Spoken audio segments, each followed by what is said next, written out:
just in case you did need that. I needed that, yeah. Just in case you might not know, that's Barry. This is Robin. This is Morris. And this is Andy.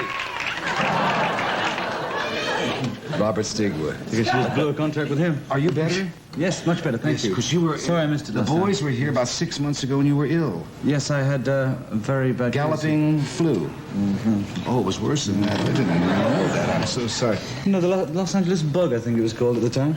Was that? Yes, that was going around. Hello. Hello. Hi. Hi. Hi. Right. Okay. Wonderful. Bye. No, we haven't. I'm glad to see you all again. Yeah, it's good. Well, you didn't see me before, but... No. Nice to see you guys back on the show.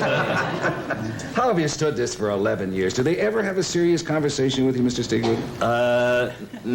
Now and again, but after 11 years, Merv, I've decided it's all become too much and I'm taking a 2-month vacation to recover.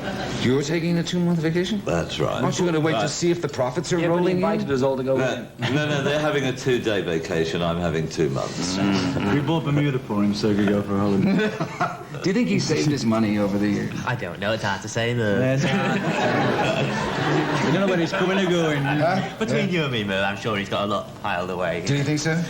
But he keeps it out on that little island out there called Bermuda. Yeah, well, he's got a huge money bin. Oh, Like, has he? like, you know, like Scrooge McDuck. Uncle you know? Scrooge. He's got it? And he's got a worry room where he just walks around. How would that be furnished? Very badly. Really? I deny all this. I live in Bermuda. I am an American taxpayer. An American taxpayer in Bermuda? God, people will believe anything. When you have to have meetings, does he call you out there? I mean, you have to roar up? We call him Minnie. No, actually, we sometimes go on holiday out there and spend it with... Yeah, it was pre-holiday. Barbie. It's a beautiful island. It is. Yeah. When you can find it, yes. Yeah. I think it's a little to the left of... I think the first time It's left of New York City, I remember. That's right. You leave JFK Airport and you get up there and then you turn left. No, right. You keep going in a straight line.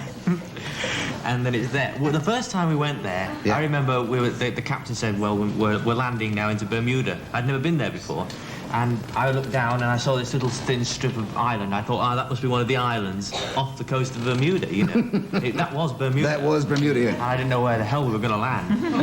But the captain found somewhere. Cute little houses, pink and blue. His is white. Do you have a little white house? Yes. And a little pink. Or a great big white house? I have a medium-sized White House. It is interesting with all of your Like success, Saint Clement. where all of you have settled.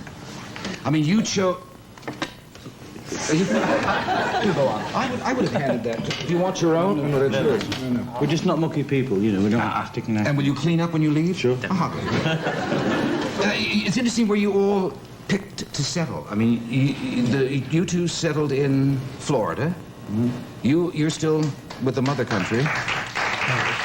Oh, you're with the mother country. Yeah. Do you want to Robin. Yeah. Would you like to sit here? Taxis. I'm out for a year, actually. Out of Florida? I can't go back. Well, he's staying in bed for a year as a tax dodge. Out of his mind. He's out of his mind. I'm out of the country for a year. Do you all remember your first meeting? It's a story similar to Sandy's, isn't it? Somebody sent you a tape of these boys from Australia? Yes, they did. Under another name? Or? No. Well, And I heard it, and I was absolutely astounded. It was the most brilliant harmony singing and composing I'd ever heard. Do you remember the first song you heard them sing, Mr. Stigwood? Yes, it was a song called Jingle Jangle. oh my God. I've got bells that jingle, jangle, jingle. No. Robin, could you sing it? Don't sing. No, I'm sure Ron can sing a few bars for you. It was the most wonderful harmony singing and composing I'd heard, and they were on a boat at the time travelling from Australia to England, and I was frantically trying to find them, and I think 48 hours. Arabia. 48 hours after they arrived in London, I tracked them down, and Did you make them audition for you live? I'm afraid I did. He came in the Savile Theatre, which is it pulled down now? What's it? He came in aided by two men, holding each arm. Good heavens. He had a hangover like you wouldn't believe. Oh. He sat down in front of us. Don't worry, and Rob, this is 11 years Put his ago. head like this, you know, and said, "Carry on." So we did what we had worked up, which in Australia we had a nightclub act, and our act was a medley of Peter, Paul and Mary songs, ending with Morris kissing Robin. This was a long time ago, Phil. In those days. You couldn't do it now, you wouldn't get away with it. He never saw a minute of it. He heard something and said, come and see me in my office later on, then staggered out again. But we later discovered that he didn't have a hangover at all. He just couldn't stand what he was hearing. Rebuttal? He felt so sorry. He felt so sorry for it. He had to sign Is it up. slightly true. Hangover wasn't the wheel like death warmed up. Blimey. And every high note was a pain? No, it was a joy, but I couldn't express it because I was in a little agony. However, If looks could kill, in the next 24 hours, we'd all made a contract together for me to manage and record. And those days would sign anything. And that was a really 11. great...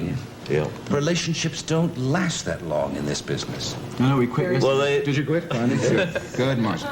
they do at RSO because we try to be a family, and it's an integral way for us to work. It's very, very important. You are a bit of a mystery man, though, Mr. Oh, he's a Stigwood. shadow. Is he a shadow? Oh, a shadow. Is he? He's the new Howard Hughes, is Yeah, he? I hope so. It's not new. It's not new, Howard. I said middle. Is he? New. What is it that you have? That you have this incredible ability to pick songs, to pick groups, to pick movies, to make everything a success. Do you have a great musical ear? No, I'm tone deaf, but I think Terrible time to admit it. I think the lucky thing is I'm one of the most fortunate people in the world because very few people have the opportunity that I have, and that is my work is my hobby. And God bless me for being able to do that, and because not many people are that fortunate. Now, is it true you merely picked up a phone and said, for Saturday Night Fever, I want you guys to write me 5 songs, and they knew nothing about what they were writing? They wrote... No, I told them the synopsis of the story from the magazine article, which was the inspiration for the film. I did say to them, this is when they draw a very big, deep breath when I said, I need them next week. And they actually wrote the original score in 1 week and had it ready for me. Absolutely. We'll be right back with Robert Stigwood and the Bee Gees after this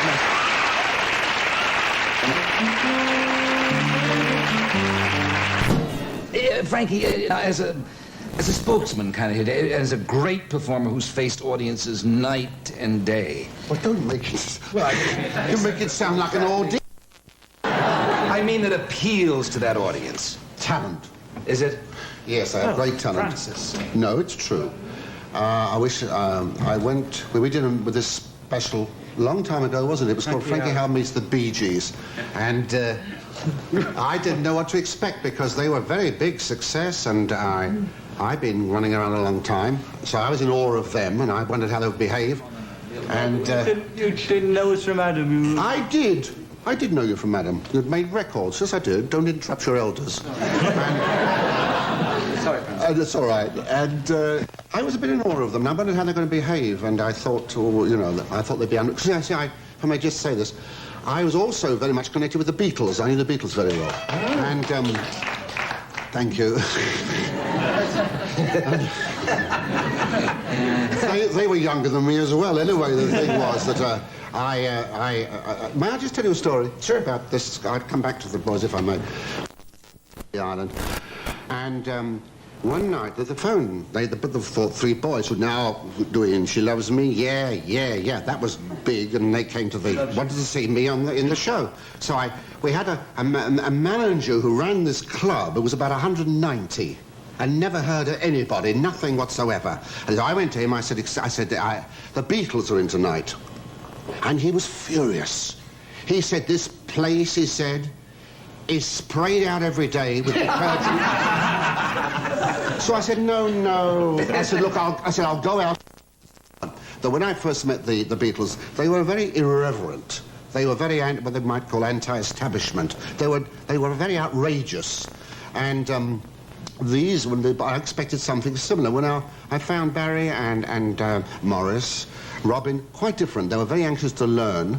They were very anxious to be professional. And we did sketches together, and which, as you know, because you know comedy and you need timing, and they were very eager to be helped. and they weren't at all cocky, and I was very, very impressed. And I thought, now these boys really have something more than just an ability to perform, to sing. And they have a comedic talent. They have a very good sense of comedy, Yeah. which really... Now, I'll come to the tagline of this long story. Yes. I'm now trying to talk Robert Stigwood into making a film with me and them where they can be funny as well as me. Do you understand the point? Oh, yes. So I'm trying to sell a package to him on your show tonight. That's what I'm being used for. That's I right. don't think I'll ever ask him another question. Boy, would you look at the time? Yeah, that took an hour then. I know I was... Do you remember... Very well done, though. Thank you, Frank. Did you know Thank you. the Beatles? Off and on. No, we have met about 3 of them, I think. Morris used to live next door to Ringo. Well, we used to share the same bed. We met Paul and Nothing, I just thought I'd throw you in. we met Paul and we met John, who I met John at one point in the Speakeasy in England about 1967 during the Flower Power days, where he shook hands with me with his back to me. He never met me. What he did in a way, he shook hands with me, but he never turned around to see who he was shaking hands Sounds with. like a very strange handshake. It was a very strange handshake, and I'll never forget it. You've never been the same? Are you great admirers over the years of their... Of course, I mean, who isn't? Right. Everybody loves what they did, and I'm sure everyone would love them again if they had. We'll come right back to the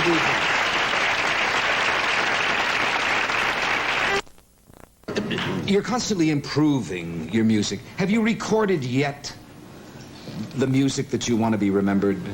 Well, we believe we're on our way to recording the music that we'd like to be remembered by. Because even the early Bee Gee music is still with us and recorded all the time. From How Do You Mend a Broken Heart? It's a shock to us. It's unbelievable that the music we wrote 11 years ago, people still want to hear today. Totally unbelievable. Did you realize that you were going to be such a No. a disco Well, we always hit? had an inkling that if we kept doing what we were doing long enough, somebody might listen and something special might happen to us. We always had that feeling. But that's as far as it went. I mean, day by day, that's all it was. You realize, of course, that your music has filled the discos of this country and of Europe, too, with customers. Yeah. Oh, no. We really have to thank Robert for that. Completely unintentional. I watched one night at Paul Anka's discotheque in Las Vegas, which is beautiful, called Jubilation. And they would play certain disco songs, and the audience would kind of get up and dance. But the minute one of your records hit, it was like the whole crowd moved to that floor. Well, You react before I finish the sentence. To dance. No, I know the end of the gag. I'm really sorry. but you have to really thank Robert Stigwood for that. Because it just, the movie itself... Yvonne Elliman was on the show recently and told a story about you. She said that she was supposed to record How Deep Is Your Love, and you took that away from her and gave it to the Bee Gees. That's right. Well, no, he gave it to her? He said... Well, you wrote it for her. It didn't really involve Yvonne. What happened was we wrote How Deep Is Your Love along with all the other music that we've been asked to write for in the film, and it was apparently Yvonne was looking for a song at that particular time, and her husband happened to have been over at the time, Bill Oakes, who'd said at the time, hey, listening, where's Bill? Anyway, he heard the song, and what happened was he said to us that she had an album out at that particular time, which her producer wanted to release another track off that album to keep that album going rather than come with a brand new song. So we did it ourselves. But Robert also said at the time, you've got to do the song yourself. Oh, yeah. It belongs to you. You shouldn't give it away to anybody, so... You know. I felt very strongly about that because when I heard the Bee Gees perform it themselves, it was one of the most moving ballads I've ever heard. And I thought it was only right. Let me, if I may, show another clip from Sergeant Pepper. This is a clip with the Bee Gees, with Peter Frampton, and our wonderful George Burns. It's a big production number. Mr. Kite. Here's that clip from Sergeant Pepper. Watch. For the benefit of Mr. Kite, there will be a show. Will all be there. Later, Pablo, Frank Ismail. What a scene of a men and horses, hoops and garters. Lastly, through a hogshead of real fire. In this way, Mr. K will challenge the world. Wonderful clip from Sergeant Pepper. Great energy, color, spirit. Excellent. We'll be right back after this message. That's it. Let's not work together. We all, Oh, no, we never ever said that. We just said, let's quit. Let's all quit together, right? we all stayed in bed for a year as a tax dodge. You know. We did split in 1970 and very late 1969, and came back together again about the end of 1970. Saw it was useless, got split again at 1971. You really don't want to be labeled disco at all, do you? Because our music is a variety of different kinds of music. It shouldn't be called just that. There's nothing really wrong with the word. Glenn Miller was a disco band, if that's what you want to call disco. He was a dance band, and ever since people have danced, there's been disco, if that's what you really want to say the word is. But we think there's a lot of things that we do, a lot of different things. And, I mean, How Deep Is Your Love, which is from the film Saturday Night Fever, wasn't a disco song at all. It's just a love ballad. Merv, I've had the rare and unique privilege of hearing some of the new tracks they're cutting at the moment. Have you heard them? I've heard most of the new album in production in Miami, and I think they're going to surprise the world.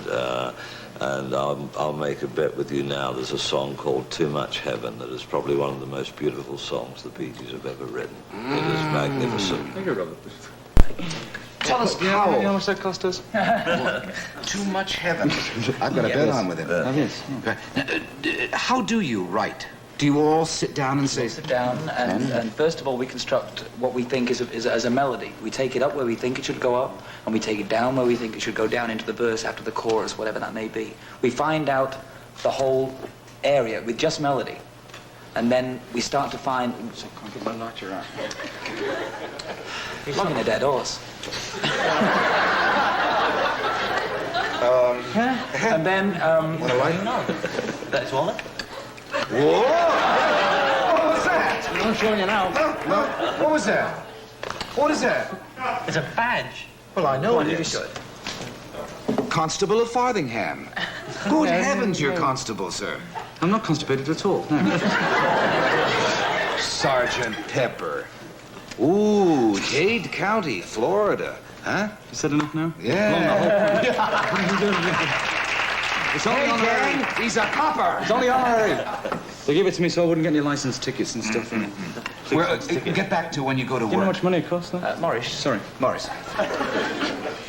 Then we conjure up a title. No, then we start to discuss what the person in the song is saying or doing. We can either come up with the title. We never sit down and on purpose, let's write. We never There's do that. many different ways we do it. One of us may have an idea and come to the other two. Was your dad and his music the most influential thing in all of your lives? Well, we never heard a lot of Dad's music. He never played us a lot of his own music, but he did play us. very difficult. Our father played us what we still think is one of the best harmony groups of all time, the Mills Brothers. Oh, yeah. And although it may seem a little dated to say that they're one of the best harmonies, they really are. It's a round, beautiful harmony that they get. And when we were very young, we listened to them a lot, and we were a natural three-part harmony group, and we were influenced by them. And consequently, other people came along, we were influenced by them as well. But firstly, our father played us a lot of those records. There have been newspaper items saying, Barry, that you were going to produce an album for the Mills Brothers.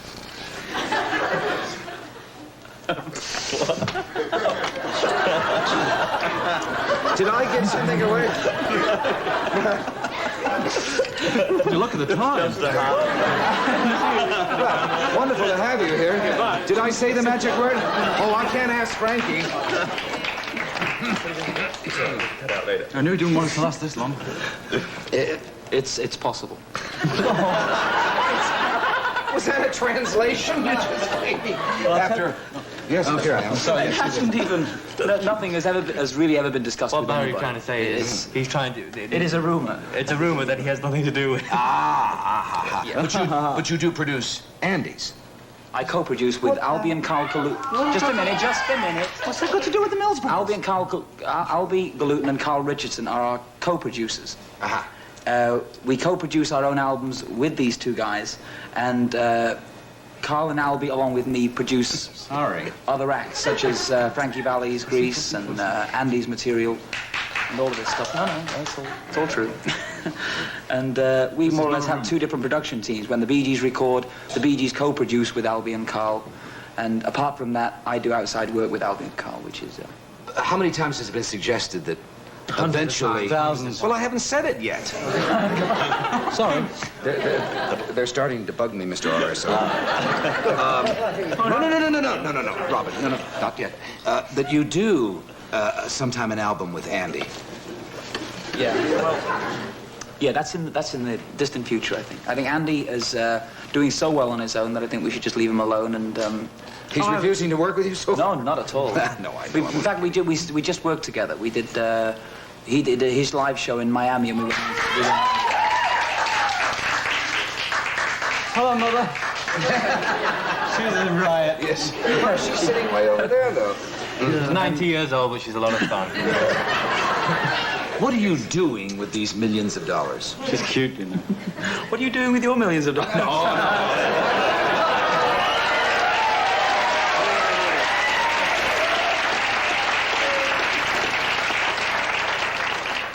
There has been you had 5 of the top 10 records for a long period of time. Now, I mean, nowadays when you talk about hit records, you're talking about millions and millions of dollars. No, it's awful, isn't it? No. All these young people, It can't cope. young people making money. Oh, I don't. These long-haired gits going around earning this money, I don't know. There's no stopping. No stopping. What do you do? What are your luxuries? Soap, bread, food, tea, coffee. Help. I have a bath every 6 months whether I need it or not. You're kidding. He does. You mean the boys turn the hose on you, or?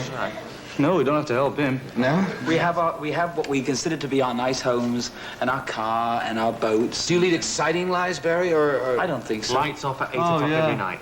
Really? We always drive down the road about midnight, watching the lights change on the high street. Mind you, they're broken at the moment, so it's really our Sundays. Barry, I mean, what, for example, would be an exciting night for you? He goes down to the traffic lights and see them change. Oh, does he? Gee, I always, from these stories I read, I thought they were really leading exciting lives, Mr. Stigwood. Oh, he's got a skateboard. It's not that cool, you know. He doesn't go clubbing and all that, but I'll tell you what, though, he goes and empties the pool. Does he? Fills it up again every day. Well, this is really terrific. Well, he hasn't got a skateboard rink, so he empties the pool and skates around the pool and then fills it back up again. That's great, you know. Sweeps the tennis court. Do we have tennis? It's your turn next week, by the way. Frankie, have you left us? Oh, I'm sorry I woke you up there. We'll be right back after this message. Be careful, don't say anything. To know, Mr. Stigwood, why you choose not to work in this town, Hollywood. I do work in Hollywood. No, but I mean, base your whole operation here. Well, when I left England and I saw Bermuda, I fell in love with the country. It's the most beautiful country. The speed limit is 20 miles an hour. And I find after the hectic show business world to be able to return home to Bermuda and relax. Your black window moped. Absolutely suits me. Why he's looking so exhausted? Because he goes home every night. He commutes to Bermuda? It's about a 10-hour journey. I love Hollywood, but I think I get a better perspective by not living here. Right. Which helps me a lot in my work. Is your first love motion pictures, or is your first love the music business? It's all mixed. I love music, I love television, I think is nearing 18 million double albums worldwide at the moment. I've got 7 in my garage. Happened? But I mean, that was refused by the Academy to be nominated for an Academy Award. None of us could understand that. I was shocked. I still am shocked. I think the governors of the music branch of the Academy were out of their minds, because I don't think there's ever been a more perfect marriage of music and movie together. Right. And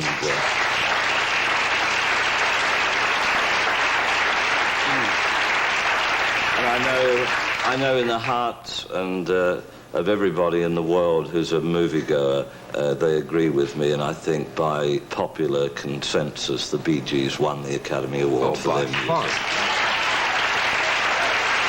Without question. And of course, and the influence of more motion pictures? Yes. When we Anything you might regret. I've got him right here. You got him. when we've all had our vacations, we're going to meet together and plan the next feature film, which will be starring the Bee Gees, and we will be announcing that after the vacation, which is long overdue for all of us, I think. You don't want to announce it before your vacation, so... No. That's still a little discussion. Looks like money to me. All right, eh? We'll be right back. Growing up, who's the first to show interest in the music business? Myself. Was it Well, you, I was Barry? the eldest. Morris and Robin were like 5 or 6 years old when I first got an interest in... My first interest was Tommy Steele, who was a big British rock How act. often he was on this show. Yeah. Really? Oh, yes. Oh, used to be on... I first met him because he used to come and stand in the back of the auditorium. He was across the street in New York from us in our theater in a half a sixpence. Yeah. Half a It's a lot now, but he's not there. Is it? Is it? And again. No.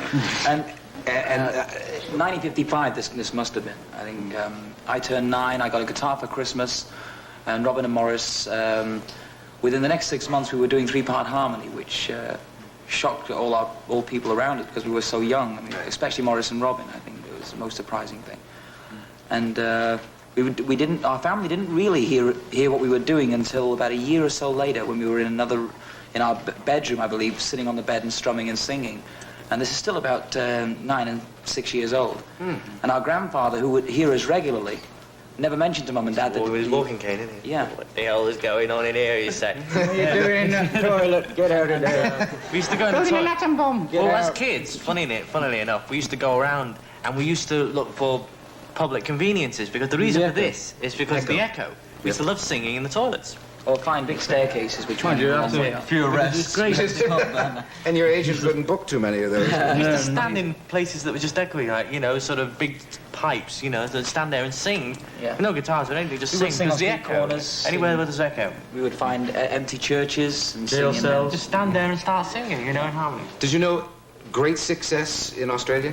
I've heard the name. No, we used to see a lot of it. We used to see a lot of it. We never had any. The very last month that we were leaving Australia, our first single got to #1 in Australia, and that was called Spicks and Specks. Right.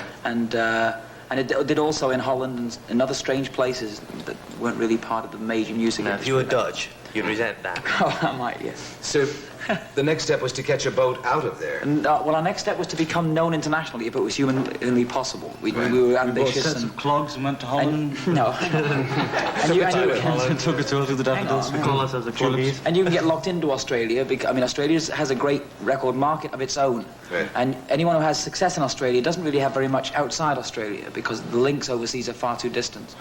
And our objective was to become known in other countries. And the best place to do that is in the US or in England. And at that time, the British boom was at its fullest, and we headed for England. We sent tapes to people like Robert and the Grade organisation who told us that it was useless. Our They told trade us... organisation told us to take a running jump, didn't they? They told us that... I don't know the exact words, but What What is the great organization? well, the people who handled the Seekers in those days, who were The original at that time They're enormous, quite a big one. they said, we can get you some club work, but the group scene is out. And this is 67, And the beginning of guy who 67. said that is sweeping floors now. Is he? Yours? No, it's those office. But no, I'm just quoting, this is what a leading I don't know. executive in the music industry told us, that groups were out. And that the only thing that existed now was, I'm talking about 67, was Eric Clapton and Jimi Hendrix and people like that. This was told to us by a person who was very important. From the moment you, Thanks, Merv. Yeah. just a little diamond we have on the show? Like a BG Robert- lighter. Oh, a BG lighter, thank you. Do you have anything else I can have? Nice DG cigarette. my belt buckle. No. Anybody like a belt buckle? Yes, the whole. From the moment you arrived Yes. in Europe, how long did it take before your first great success? About. From the moment that we arrived in England. We arrived in Well, February, funnily February, enough, March. no. It was a good laugh. Question, it's a good Funnily question. enough, before we left, our mother, her hobby is to read people's futures, read the cards. And collect you know. surgical instruments.